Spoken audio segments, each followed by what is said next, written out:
Content avec aujourd'hui Céline de vous recevoir. Donc Céline est l'ambassadrice du 72. Nous avons toujours la volonté de garder le contact, même si ça a été un peu plus calme là depuis quelques temps, mais la French Fab continue. Je vous rappelle que nous avons comme aide de camp et comme Sherpa Anne-Cécile Moquet. Et donc si vous avez le moindre contact extérieur qui s'intéresse à la French Fab et qui ne comprend pas ce que c'est et autres, n'oubliez pas que c'est Anne-Cécile qui pilote aujourd'hui la French Fab pour nous au sein des Pays de Loire, au sein en fait de Solutions & Co, qui est le bras armé du développement économique de la région Pays de Loire. Voilà, donc ce matin, je rappelle juste les agendas. On a un événement assez fort la semaine prochaine à Big, à Paris, qui est à l'accord Hôtel Arena et que je vous invite, pour ceux qui n'ont jamais pu le faire, à prendre une journée et à venir écouter ces speakers incroyables qui speak pendant 2-3 minutes sur un sujet. Et cette année, c'est la métamorphose. Et je trouve que c'est très intéressant dans cette rentrée un peu tumultueuse de se retrouver. Donc c'est le 6 octobre à Paris. Et je remercie Olivier qui doit être là, Olivier, donc de France Poutre, qui va nous recevoir en Vendée le 6 décembre pour un petit déjeuner physique cette fois-ci, avec une visite de son entreprise qui s'est beaucoup transformée en métamorphose. Mais là, le sujet de ce jour-là sera l'industrie du futur. Donc merci à Olivier, plus de détails dans les semaines qui viennent, mais merci Olivier de nous recevoir la prochaine fois.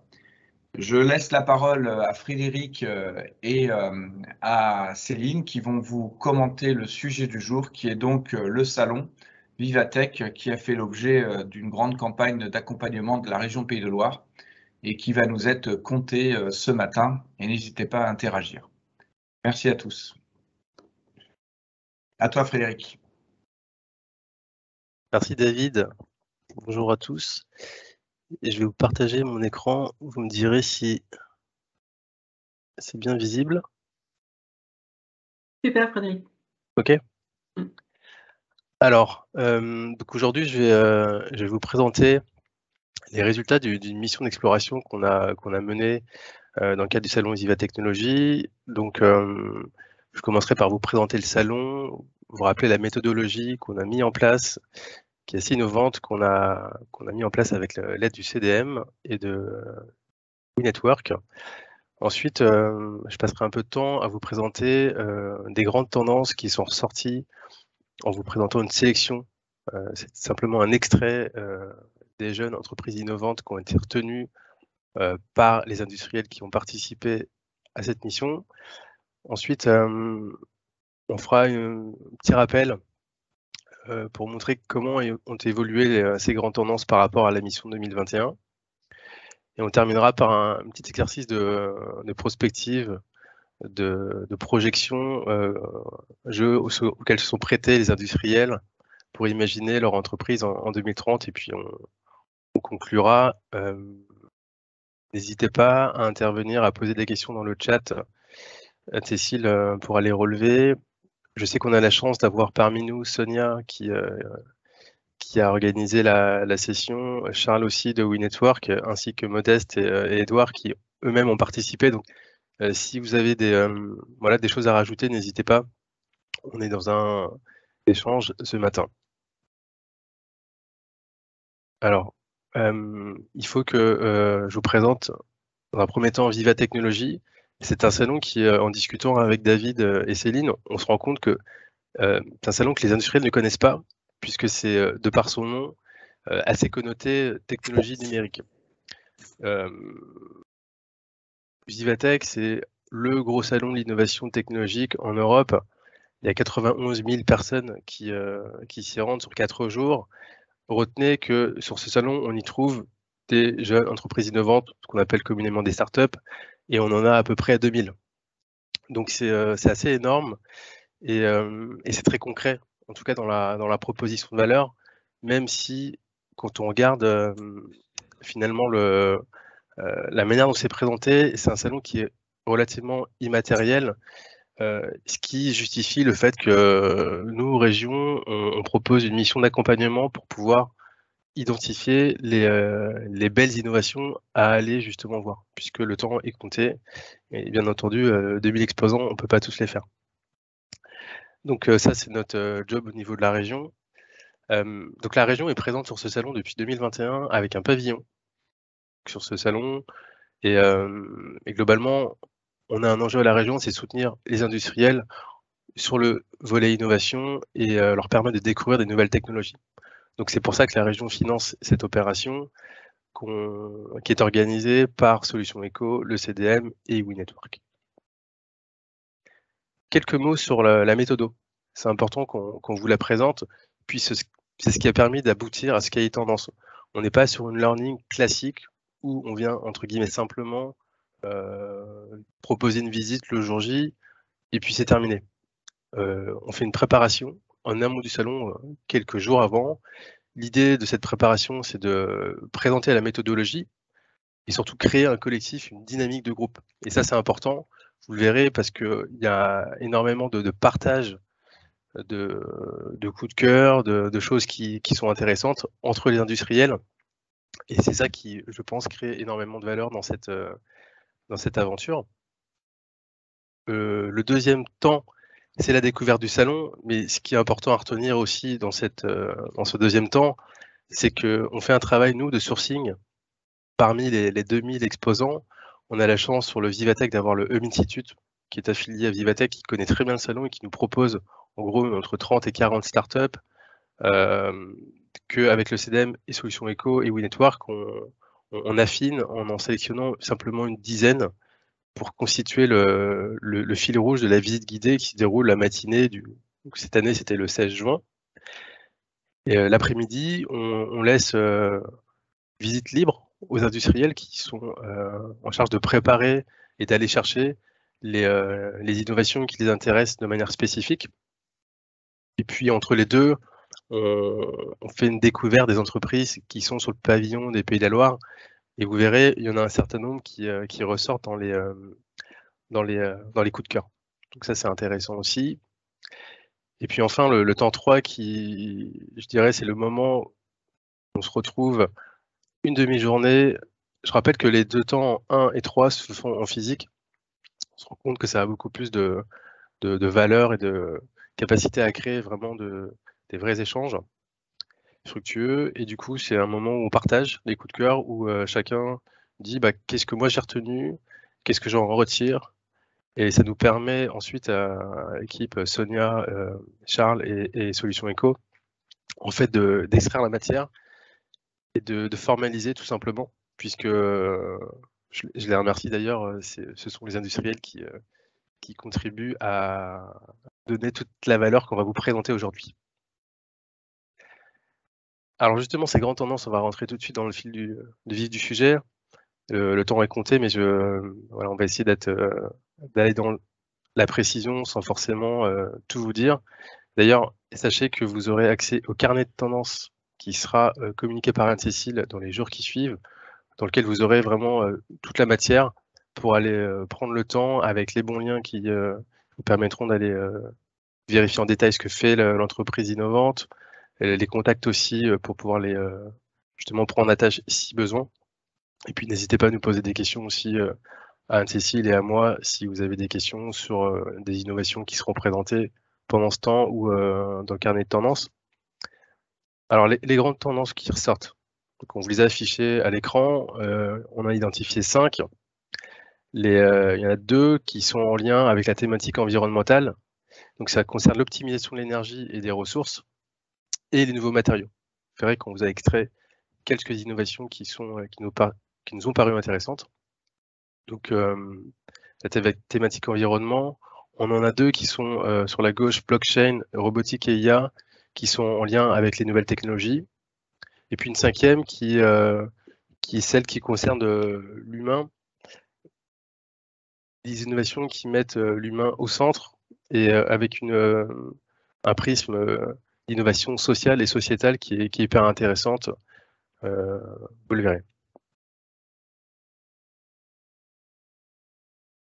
Je vais commencer, va vous parler de la thématique environnementale, qui on se rend compte et hyper intégré dans ce salon. Ce que je peux vous dire, c'est que moi, mon sentiment, c'est qu'on a l'impression d'avoir des agendas qui coïncident. En fait, quand on regarde ce qui se passe au niveau national, cette année, Macron est intervenu pour faire un discours comme chaque année sur ce salon, et puis il a indiqué vouloir 25 licornes dans les prochaines années. Donc il y a une vraie volonté au niveau national de faire émerger des acteurs pertinents sur cette thématique. On voit qu'en région aussi, on a une volonté d'accompagner cette transition écologique. Et puis enfin, on voit que le tissu économique, il est prêt, parce que on a deux choses. On a des startups qui sont capables de proposer des innovations, et je vous le verrai plus tard, qui sont pertinentes. Et puis de l'autre, un tissu industriel qui, pareil, en fait, qui a un coq bleu, mais qui aujourd'hui bascule sur ce coq vert. On en a parlé avec Céline, et tu pourras dire quelques mots, Céline, si tu veux, mais on voit qu'il y a une vraie volonté, un vrai intérêt d'industriels d'aller sur cette thématique et de trouver des solutions concrètes à mettre en place pour avoir une empreinte environnementale qui soit meilleure. Je vais parler un peu de cette aventure pour essayer de redonner un peu du sens industriel, parce que c'est vrai que quand on voit Vivatech, on se dit on va pas y aller. Et moi, j'ai eu la chance d'y aller donc avec ce groupe. Et Frédéric a raison. Être French Fab, c'est être industrie du futur. On en a parlé tout à l'heure. Mais voilà, c'est pas avoir. En fait, quand on va à Vivatech, on a une grande surprise parce qu'on rencontre des chefs d'entreprise, des entrepreneurs qui ont envie de faire avancer notre pays, avancer l'Europe, avancer le monde. D'où ce côté green tech qui est très intéressant. Et je crois réellement qu'il y a quelque chose de très intéressant à la Vivatech pour des entreprises comme les nôtres. On a un peu le sentiment d'être des paquebots. Voilà. Nous, on n'est pas des licornes, quoi. On n'est pas dans le rêve, on est dans le concret, on est dans les problèmes, on est dans l'énergie. Et quand vous allez à la Vivatech, vous vous rendez compte que grâce à des jeunes entrepreneurs, mais finalement, ils ne sont pas si jeunes, parce que j'ai rencontré beaucoup de gens de mon âge. Et du coup, ils ont des idées pour nous aider à faire des gains d'énergie, des gains humains sur la santé de nos salariés. Enfin voilà, bravo. Donc voilà, je vais dans ton sens où de toute façon, les entreprises ne peuvent pas, vous voyez ce petit coq vert que vous voyez à l'écran, ben, on est tous coq bleu et coq vert. Alors voilà, c'est pour ça que je voulais à ce moment-là partager mon expérience, et je te redonne la parole, Frédéric, pour continuer. Merci Céline. Je vais vous proposer d'aller directement dans la présentation de quelques innovations qui ont retenu l'attention sur cette question de l'optimisation de l'énergie et des ressources. On a extrait deux coups de cœur qui sont revenus assez régulièrement dans le débrief. Le premier, c'est une entreprise qui s'appelle Carboneo, qui en gros qui récupère du CO2 et qui les recycle en carburant ou en composants chimiques. D'ailleurs, je te coupe, Frédéric, pour faire des anecdotes. À ce moment-là, c'est où il y avait Agnès Pannier-Runacher qui nous a un peu partagé notre stand, qui trouvait que cette idée était très innovante. Merci, j'avais pas l'anecdote. Ah bah oui, si, je me souviens. Magnifique. Alors ce qui est intéressant dans ce projet, et il y en a un certain nombre qui sont de la vraie recherche, en fait, Carboneo, c'est 15 ans de recherche du CNRS. Donc c'est pas entre guillemets de la petite innovation, on est sur ce qu'on appelle communément de la deep tech dans le milieu de la technologie. Et certains sont même, et ce que vous avez à droite, ce sont les verbatims, c'est-à-dire qu'est-ce qu'on en pensait les industriels lorsqu'on a fait le débrief. Donc on vous le présente, et certains se disaient, mais du coup, est-ce que ça va peut-être même pas désinciter les industriels à optimiser les dépenses énergie?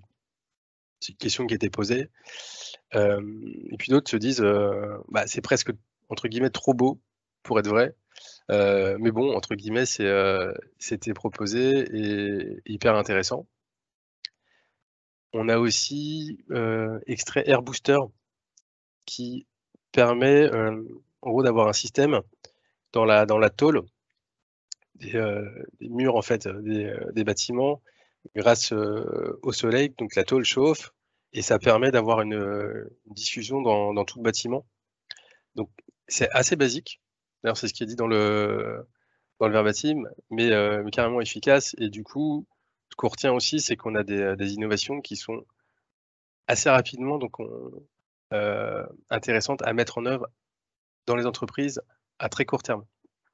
Donc c'est aussi ce qu'on veut relever dans le cadre de cette visite et de cette mission, c'est que, vous allez le voir, on a des choses qui permettent de construire et de nourrir une vision à long terme, et puis à l'inverse, à très court terme, sont assez rapidement activables pour les industriels. C'est ces 2 prismes en fait qui sont intéressants, je pense dans cette mission. On en a 2 autres aussi sur cette question de l'optimisation de l'énergie. On a eu beaucoup de mal à choisir avec Anne-Cécile hier, parmi les coups de cœur, et puis on s'est dit: «Bon, on va pas choisir, on va les présenter ceux qui nous parlent vraiment». On a WindMyRoof qui fait une alliance entre du solaire et de l'éolien. Pas, j'ai squatté l'écran de Jeanne. Ah, Christophe, si tu peux couper ton micro? Oui, excuse-moi. Pas grave, je pensais que tu avais une intervention sur la startup. Du coup, WindMyRoof qui fait un mélange entre du solaire et de l'éolien à placer en haut des immeubles. Donc ça, c'est une solution pour les villes, pour les entreprises qui ont du coup de l'espace sur le toit, qui ne détruit pas le paysage, et que les industriels ont trouvé très intéressant aussi. Et puis la dernière qu'on voulait relever, elle est importante parce qu'elle est des Pays de la Loire. Donc c'est Sparkling, que vous connaissez peut-être. On est de plus en plus sur ce sujet de l'électrification du parc. Et donc Sparkling propose des prises connectées qui sont à recharge lente, qui sont sécurisées avec une technologie blockchain. Je reviendrai tout à l'heure sur la question de la blockchain plus en détail, qui sont moins chères et faciles à installer. Et du coup, qui a aussi retenu l'attention des industriels. Je fais une petite pause, juste pour savoir si certains veulent contribuer, rajouter quelque chose. Je pense à Modeste ou à Edouard là, sur ces startups. Non, c'est vrai que donc Modeste. C'est vrai que la start-up de Carboneo du CNRS m'avait complètement bluffé parce que ça semble être le Graal de pouvoir transformer comme ça partir du CO2, régénérer de l'énergie, puisque aujourd'hui on voit que le monde dans lequel nous vivons, c'est la guerre, c'est l'énergie. Hein. Je ne sais pas si vous connaissez le bouquin de Jeremy Rifkin qui justement parlait de l'énergie comme étant une source essentielle pour développer une économie. Et donc là, c'est vrai que le Carboneo, du coup, c'était bluffant, quoi. Donc c'est vrai que ça fait partie des coups de cœur que moi j'ai eu pendant cette visite, qui était très très intéressante. Merci. Pas d'autres Non, Frédéric, tu as très bien résumé les choses. Ok. Merci à tous les deux. Ensuite, on a une autre thématique aussi qui a émergé, sur laquelle on n'a fait ressortir qu'une seule innovation. Il y en a d'autres dans le cahier de tendance, mais vraiment fin de celle que vous avez à l'écran. Et je crois qu'il y a eu un plébiscite en fait pour cette innovation. Pourquoi? Parce que on est vraiment sur une thématique qui concerne l'emballage en fait, et une innovation qui va permettre de réduire globalement l'empreinte en fait en matière d'emballage. Modeste parlait aujourd'hui tout à l'heure de l'énergie en fait, qui est un vrai sujet d'actualité dont tout le monde sait pourquoi. Mais il y a une vraie question aussi, je pense, en termes de réduction de tout ce qu'on utilise en fait en matériaux pour diverses raisons. Et là, je crois qu'on avait une innovation qui faisait consensus en fait et qui répondait à cet enjeu de réduction du matériau utilisé pour notamment du carton, puisque c'est finalement une innovation qui est en gros dans le papier, avec des propriétés intéressantes, qui est plus résistante et qui du coup est moins dense aussi. Du coup, c'est assez intéressant. Je ne sais pas si il y en a qui veulent commenter. Moi, j'ai été hyper intéressée parce que je viens du monde du papier et du coup, donc c'est plutôt pour le carton, mais ça a un vrai impact sur la réduction des déchets. En fait, ça rend le carton très durs et résistants à l'eau. Et c'est vrai que je les suis maintenant, on les voit beaucoup dans les échos. L'entreprise est en train de vraiment, enfin moi je les suis depuis, hein, que vous me les avez fait rencontrer. Ouais, c'est super intéressant. C'est dans le monde du carton et ça peut faire, une avancée spectaculaire, pour remplacer du plastique, par, du carton qui sera résistant. Donc c'est vrai qu'on a juste le sentiment, en fait, nous en tant qu'industriels, c'est qu'on voudrait que ça aille encore plus vite parce que là, il y en a encore au moins pour une belle année avant que le procédé, soit vraiment, utilisable par nous, quoi. Donc, voilà, c'est ce que les industriels savent des fois pas faire, c'est attendre, une innovation, très importante. Ah oui, c'est un point important là que tu soulignes, Céline.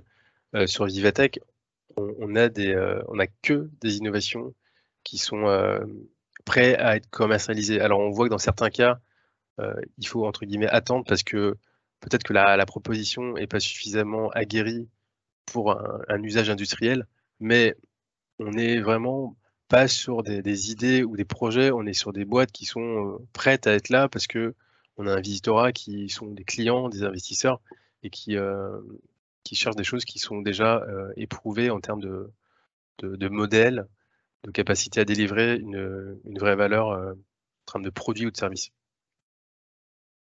Et j'enchaîne sur 2 boîtes. En fait, la première, c'est Noélite, qui, encore une fois, est des Pays de la Loire, qui, je pense qu'il daigne être connu et je suis persuadé que certains d'entre vous la connaissent.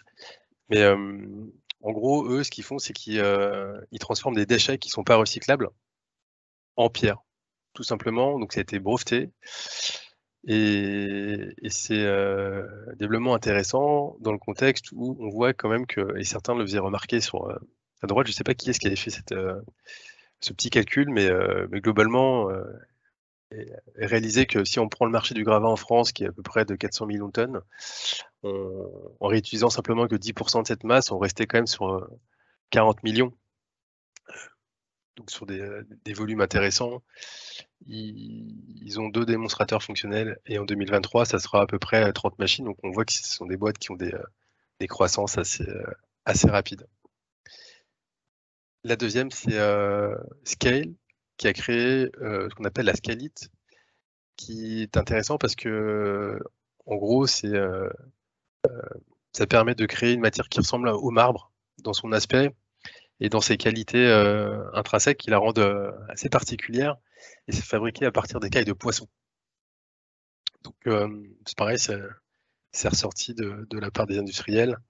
Alors, ça consomme très peu d'énergie, puisqu'on parlait toujours tout à l'heure d'énergie. Donc c'est aussi une dimension intéressante dans cette innovation.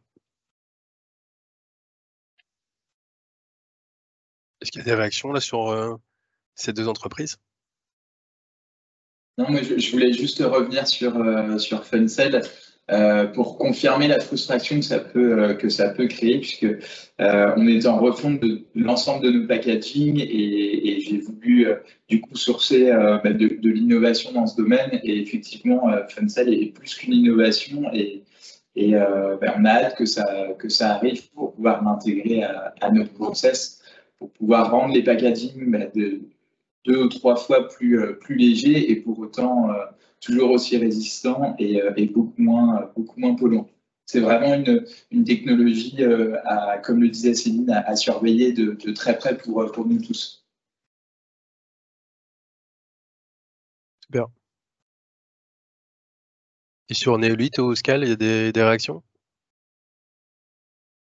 Juste pour préciser, peut-être Edouard, pour Laser, vous êtes distributeur de consommables, c'est ça? Alors, oui, c'est ça. En fait, notre métier historique, c'est de l'économie circulaire autour du domaine de l'impression. Donc, on collecte des cartouches vides, on reconditionne en Vendée dans notre usine depuis une vingtaine d'années.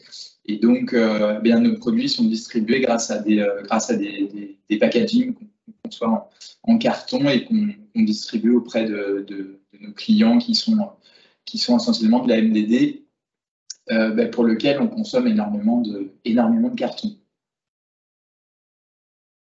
Donc Funcell, il faudra que j'attende encore et il faudra que je sois patient, comme le disait Frédéric, pour pouvoir les intégrer. Ce ne sera pas pour cette refonte-là, ce sera pour la prochaine. Ok, à suivre donc. On passe à la troisième grande tendance qui a été relevée par les industriels cette année, c'est l'idée de simplement le constat que les innovations mettent de plus en plus l'humain au centre, avec, on emploie le mot symbiose, mais c'est l'impression que ça nous a donné en fait de se dire, on recherche beaucoup plus de connexion entre l'innovation, donc la machine, et puis l'humain derrière, c'est qui? C'est le collaborateur en fait, et il y a une volonté, je crois, de votre part, les industriels, d'améliorer les conditions de travail, en fait, tout simplement de vos collaborateurs, et de pas opposer les deux. C'est-à-dire qu'on n'est pas la machine ou l'humain, on est la machine au service de l'humain. Et c'est ça qui est ressorti justement des coups de cœur. Donc j'aime bien le verbatim qui dit aussi qu'avant on était tributaire des technologies, bah, là on l'est plus. Et puis on est capable de les intégrer, et de cette façon, elle est moins difficile à accepter parce qu'elle crée de la valeur pour l'entreprise et l'humain. En fait, c'est vraiment le mot « et », je crois, qui fait la différence sur cette question. D'ailleurs, je vous ai mis une image du pavillon de la région cette année où le positionnement était clair. Un numérique au bénéfice des humains, de la société et des entreprises. Donc c'est pas l'entreprise qui s'oppose à la société ou l'humain, c'est les trois ensemble. Et c'est comme ça qu'on voit que les innovations sont plus acceptées et ont une véritable valeur. Donc là, j'ai basculé sur une entreprise qui a retenu notre attention, et je pense à beaucoup d'entre vous, industriels. Ça s'appelle Aerospleen, qui propose des robots collaboratifs, des cobots, on a tendance à le dire, pour réaliser des tâches pénibles. Et c'est le mot pénible qui est important. C'est-à-dire que là, on est sur une volonté d'assister l'humain, de ne pas le remplacer, mais de l'accompagner sur des choses qui sont compliquées ou qui nécessitent voilà, de l'aide. Et ce qui était remonté aussi, c'était le caractère très humain. Il faut savoir que dans la visite guidée, ce qui se passe, les créateurs, les fondateurs des entreprises innovantes, des startups, en fait, présentent eux-mêmes leur entreprise. Ils ont 10 minutes pour le faire. Donc, ils sont avec un casque, et puis du coup, les industriels écoutent la présentation. Donc, il y a aussi une connexion qui peut se faire, et je crois que pour cette entreprise, le côté humain est vraiment ressorti, en tout cas transpiré du message, de la présentation qui pouvait être faite. Donc, on a trouvé intéressant de la faire ressortir. Je ne sais pas si vous voulez commenter, Edouard ou Modeste, mais je crois que c'est...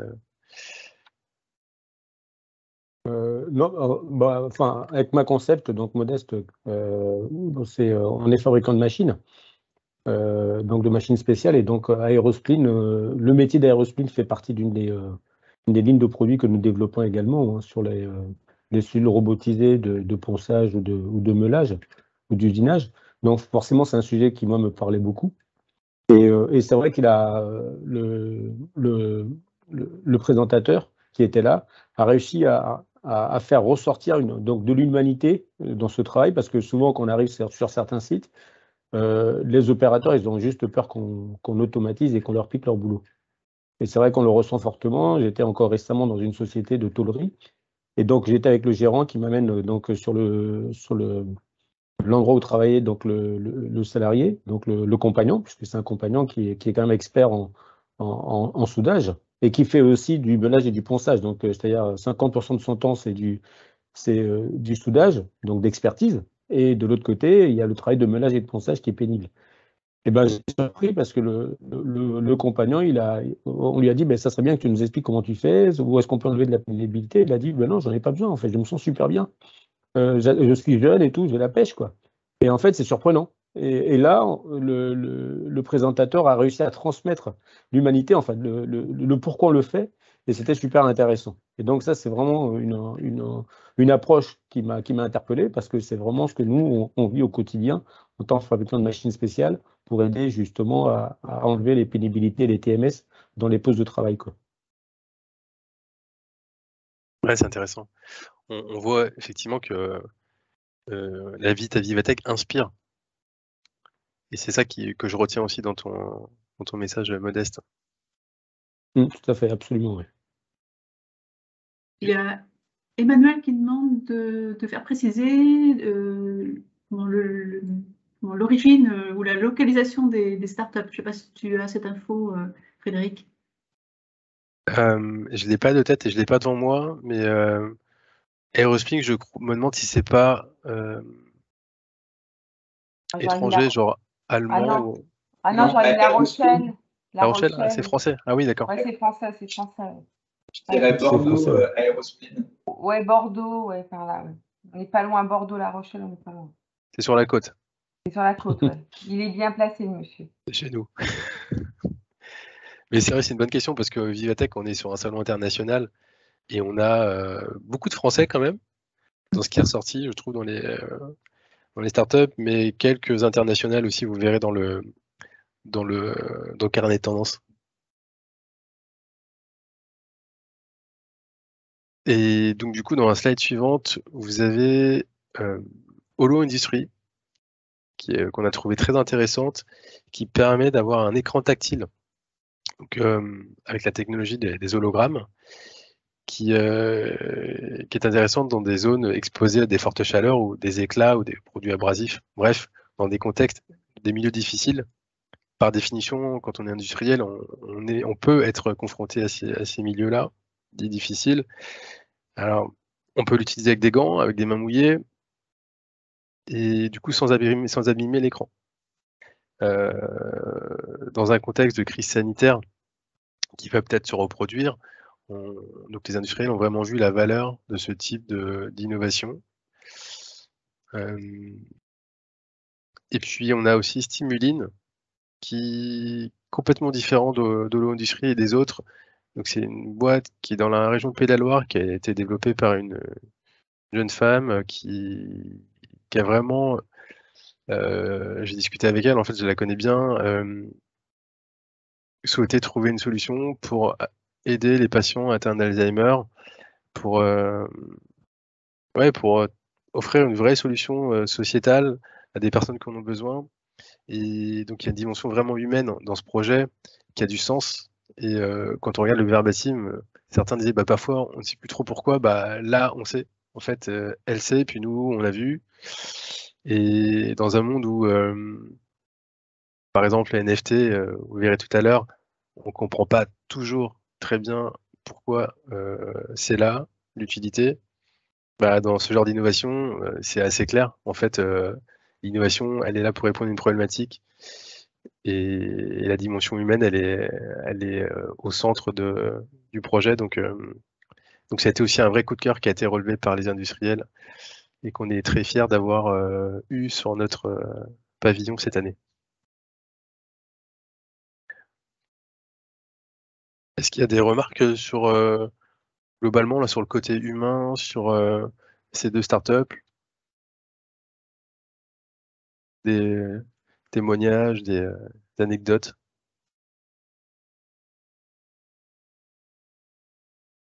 Yes. J'avance. 4e thématique, robotique, IA.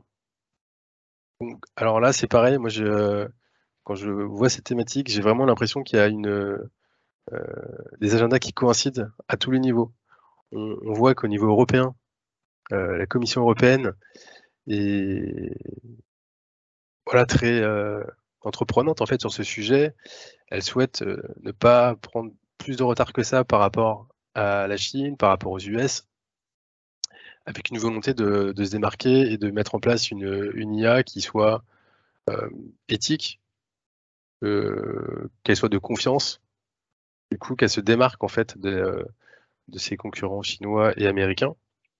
Et on se rend compte que l'IA, elle est partout. Alors le mot est peut-être fort, mais elle est très très souvent utilisée dans beaucoup d'innovations.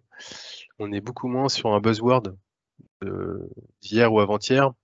Et on voit que l'IA, elle apporte une valeur ajoutée dans plein de domaines.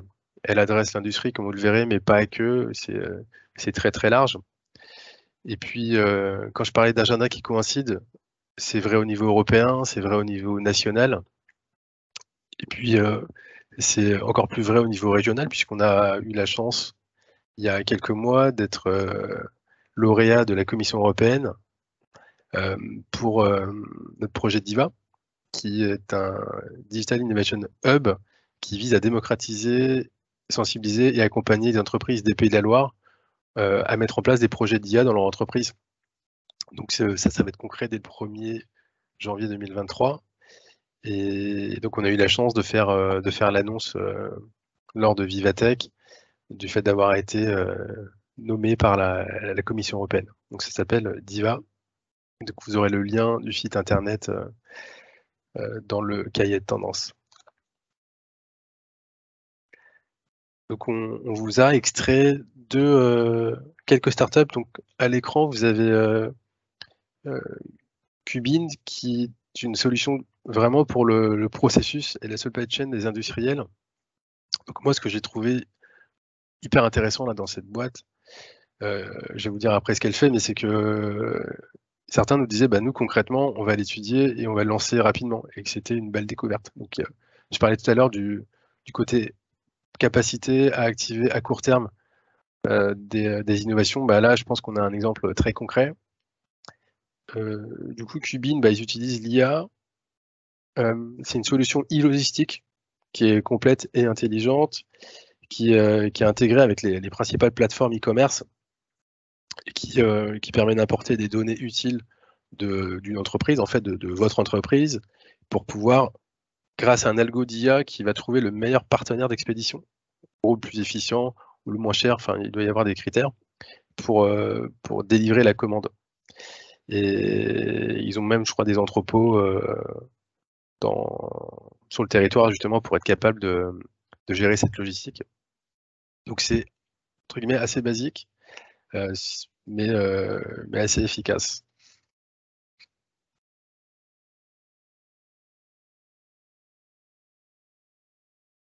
Et puis sur cette slide, on a voulu vous montrer aussi que l'IA, c'est ce qu'on disait, elle dépasse l'industrie, on peut la retrouver partout. Donc là, on a extrait deux boîtes qu'on a trouvées assez intéressantes. La première, c'est Lito, qui a appliqué un truc marrant, effectivement, c'est grâce à un scan, ça digitalise des vraies peintures, et puis grâce à une IA, ça les reproduit. Et je crois que c'est Charles qui nous disait, mais en fait, c'est impossible de les différencier. Donc on voit que l'IA, même sur un domaine comme l'art, qui est censé, entre guillemets, réservé aux humains, pas de conscience ou capacité de penser que l'IA peut imiter l'humain sur des tâches très créatives. Et pour le coup, bah, c'est compliqué de savoir faire la différence entre les deux. Ça, c'est Lito, pour l'exemple. Et puis Metafly, qui, je vous laisserai deviner dans quel secteur d'activité ça peut être utilisé. Mais en gros, ils font des mini-drones qui ont des fois l'aspect d'un moustique ou plus gros d'un pigeon, qui font des missions vraiment pointues. C'est intéressant à voir que l'IA est sur plein de domaines différents. Pour rebondir, Frédéric, sur Lito, mon sujet, c'était surtout en effet de dire que ça y est, maintenant, l'intelligence artificielle a, dans certains domaines très pointus, un niveau super intéressant à aller regarder, à les tester, parce que ça y est, enfin, on va pouvoir l'utiliser. Sans vraiment en faire une généralité, encore une fois, mais en l'utilisant pour des tâches très précises. Dans le domaine de l'imagerie médicale, on a tous compris l'apport que pouvait avoir l'IA. On dirait que dans des domaines proches de l'industrie, ça y est, on peut commencer à utiliser l'IA de manière très active et très intéressante pour retrouver des ROI rapides. Ouais, c'est juste. Merci Charles. Frédéric, et je voulais juste revenir, Edouard, pour Laser sur Qubin, pour avoir du coup aussi étudié le sujet avec eux. Le gros avantage aussi de ce partenaire logistique, c'est que bien souvent, quand on a un marché d'opportunités, qu'on cherche de l'agilité et de la souplesse, pour avoir regardé un petit peu ce qui se faisait chez les prestataires historiques, on est obligé d'avoir un engagement sur une certaine durée qui est souvent de 2 à 3 ans minimum. Là, l'avantage de Qubin, c'est qu'on peut trouver un marché relativement rapidement avec un client, se lancer, faire un test sur ce marché-là, et on peut se lancer sur 3 mois, 6 mois, 9 mois, 12 mois, et en parallèle avoir un projet d'agrandissement, par exemple, de son entreprise pour pouvoir y intégrer cette partie logistique après. L'avantage, c'est qu'ils savent vraiment s'adapter finalement aux besoins de chacun. Ils ont tout un panel d'options qui font qu'à aujourd'hui, la solution est vraiment poussée, élaborée, et elle peut s'interfacer, comme tu le disais, avec beaucoup de solutions déjà existantes sur les solutions e-commerce, sur SAP et autres. Donc, c'est vraiment un partenaire, je trouve, à surveiller aussi pour gagner en souplesse et en agilité. Ok, merci beaucoup.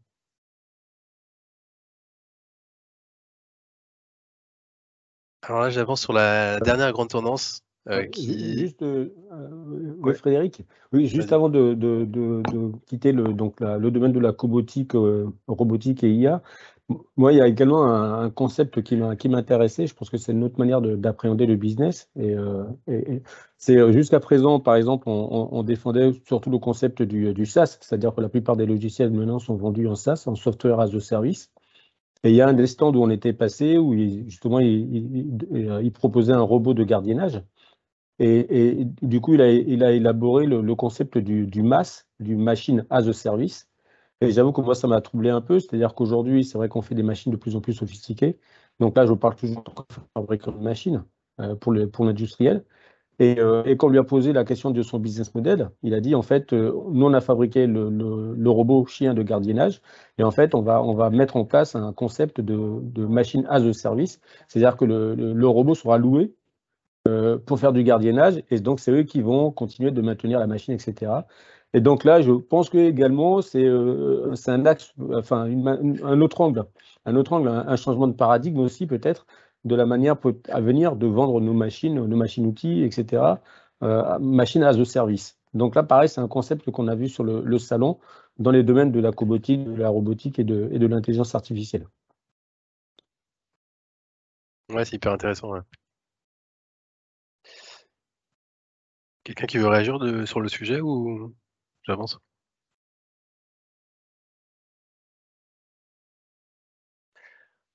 Ok, donc là j'arrive au sujet, je pense que tout le monde attendait, celui de la blockchain et des technologies qui sont dérivées de cette techno. En fait, ce qui nous a surpris, je pense tous là qui ont présent sur le salon, c'est l'engouement qu'il pouvait y avoir sur les mondes virtuels. Énormément de stands qui portaient sur ces innovations. Et puis, du coup, la question qu'on se pose tous, en tout cas dans les participants de cette délégation, c'est est-ce que c'est un effet de mode ou est-ce que c'est une technologie d'avenir? Est-ce que c'est les deux? Ce qu'on perçoit aujourd'hui, c'est que les US sont pas forcément évidents pour tous, notamment pour les industriels. Il faut quand même que je fasse une petite parenthèse pour rappeler ce qu'est la blockchain et ce qu'est les NFT. Donc, la blockchain, c'est un protocole de partage d'informations dans lequel on va crypter des données de manière à authentifier ces données. Donc c'est un processus qui n'est pas centralisé, avec la capacité, en gros, hein, je vulgarise un peu, mais de dire qui est propriétaire de la donnée et quel est l'historique par rapport à cette donnée. C'est retenez le côté sécurisation, cryptage des données et capacité à historiser de manière non centralisée des échanges de données. Et ça, pour résumer la blockchain. Et puis le NFT, Non-Fungible Token, c'est par traduction un jeton, mais vous ne voyez pas ça comme un jeton comme vous allez mettre dans votre caddie un jeton au supermarché. C'est plus le concept d'avoir dans le jeton, c'est l'idée d'avoir une identité unique sur quelque chose qui est numérique. Par exemple, on pourrait très bien dire il y a un Frédéric Keldy, il n'y en a qu'un, j'espère. Et ce que Frédéric elle dit, il existe de manière numérique et les droits qui sont associés à mon identité numérique, en fait, elles appartiennent à une personne. Et pour revenir sur la question de la blockchain, la techno permet de sécuriser et de dire exactement qui est propriétaire et qui a les droits sur cette identité. D'où l'engouement en fait qu'on peut avoir actuellement pour des personnes qui utilisent en fait des objets de manière numérique et qui les vendent avec cette technologie-là. Il y a des œuvres d'art qui sont réelles, des fois qui sont reproduites de manière numérique, ou des choses qui sont créées directement en numérique pour pouvoir créer justement des échanges et de la propriété sur ces biens. Donc on a voulu vous montrer 2 coups de cœur qui étaient sur les Pays de la Loire. En fait, donc le premier c'est Veritize, vous savez à gauche, qui utilise la technologie blockchain à travers des QR codes pour certifier l'origine des produits. C'est assez basique, mais l'objectif c'est de vérifier que le produit tel qu'il vous est présenté est bien conforme avec l'origine qui est vendue sur le packaging, en tout cas dans la proposition. Et le deuxième c'est Metaverse qui crée des NFT en 3D à partir de photos de produits et les met en vente sur une plateforme immersive. Alors il y a beaucoup de mots clés, ça peut peut-être vous perdre, mais retenez que là on passe, je dirais simplement d'un produit physique qui est pris en photo et qui est converti dans quelque chose de numérique, et c'est cet objet numérique qui est ensuite vendu et acheté du coup par des personnes. Donc je pense que c'est un domaine qui, en tout cas ce que pense l'industriel, qui n'est pas forcément évident. Et on verra, je pense, que ça donne dans les prochaines années. Est-ce qu'il y a des réactions là-dessus?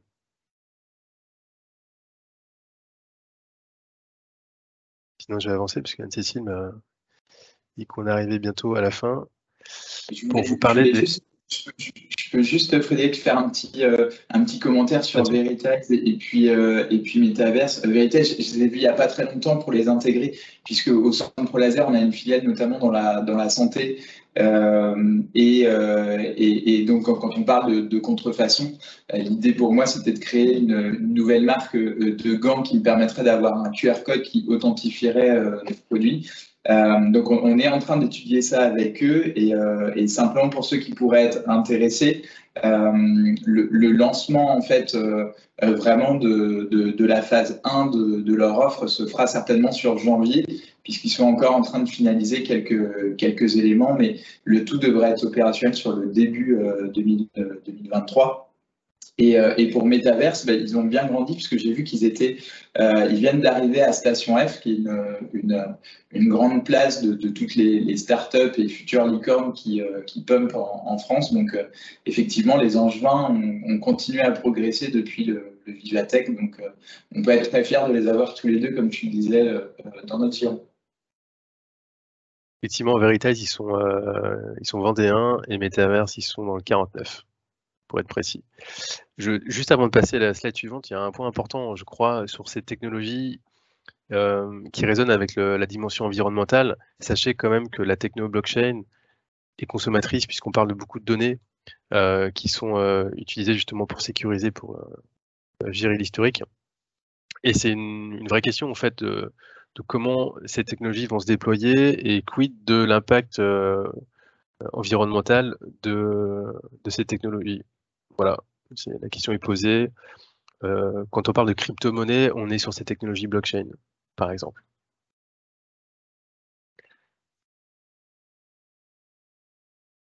Je termine avec l'évolution des tendances. Je ne vais pas être trop long, mais pour résumer là, ce que vous voyez à l'écran, retenez que la dimension environnementale, elle est de plus en plus forte. On l'a dit, on le voit, et je pense que c'est une tendance qui va continuer de plus en plus. Donc c'est, en tout cas de mon point de vue, une très bonne nouvelle. 2, sur l'IA, en 2021, quand je repense au débrief qu'on avait fait avec Sonia, les industriels étaient beaucoup plus dans le questionnement de cette technologie. je trouve qu'en 2022, on questionne beaucoup moins, voire plus l'IA, on se dit plus que ça va tuer l'humain et déshumaniser notre job, mais au contraire, on voit qu'elle se met beaucoup plus au service de l'humain, avec une meilleure acceptation. Et puis 3, ça concerne le dernier point qu'on vient d'évoquer, sur les technologies immersives, qui étaient très visibles en fait les années précédentes. On voit que c'est beaucoup plus démocratisé. Je parle des casques en fait de réalité virtuelle, on en voit beaucoup moins. Pas parce que c'est pas intéressant, mais parce que c'est beaucoup plus démocratisé ou moins innovant. Et du coup, on a beaucoup plus d'innovations qui sont liées à la blockchain, ce qu'on vient de dire tout à l'heure. Ce que je peux aussi souligner en conclusion, j'ai l'impression qu'on a une vision beaucoup plus positive de la part des industriels vis-à-vis des innovations et leur capacité à les aider à transformer leur monde, leur entreprise dans un futur relativement proche. Et les interventions d'Edouard le montrent quand même assez bien. On est sur des choses qui sont activables très rapidement, et puis d'autres effectivement qui nécessitent un peu de patience, mais c'est assez intéressant. Je vais enchaîner, puis je vais terminer avec un exercice qu'on a proposé aux industriels, qui était celui de 5 minutes, fermer les yeux et de manière improvisée presque, hein, de dire comment eux imaginent leur entreprise en 2030. Et du coup, ils se sont prêtés à l'exercice, et ce qui ressort, vous avez les mots-clés qu'on vous a mis en bas à gauche, c'est une dimension très positive en fait, de confiance et d'ambition pour l'avenir, avec à droite des thèmes qui ressortent des scénarios qu'on leur a demandé d'exprimer.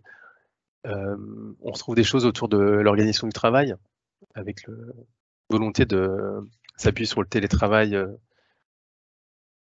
sur les prochaines années, l'aspect robotisation, de robots bienveillants. Le mot bienveillant est souvent ressorti, notamment en lien avec le robot. La responsabilité environnementale sur des questions de recyclage, d'outils électriques qui ressortent aussi des échanges. La volonté d'avoir des espaces beaucoup plus lumineux. Le mot lumière est souvent revenu dans les témoignages. C'était aussi très intéressant de voir en fait que sans se parler, cette volonté de luminosité ressortait. Et puis enfin, le mot convivialité aussi, dans toute la dimension qualité de vie au travail, était très prégnante de la part des industriels dans les échanges. Ensuite, bon, on a mis les propositions d'Edouard et de Modeste. Je ne sais pas si vous voulez commenter Edouard ou Modeste, puis on finira par une petite conclusion.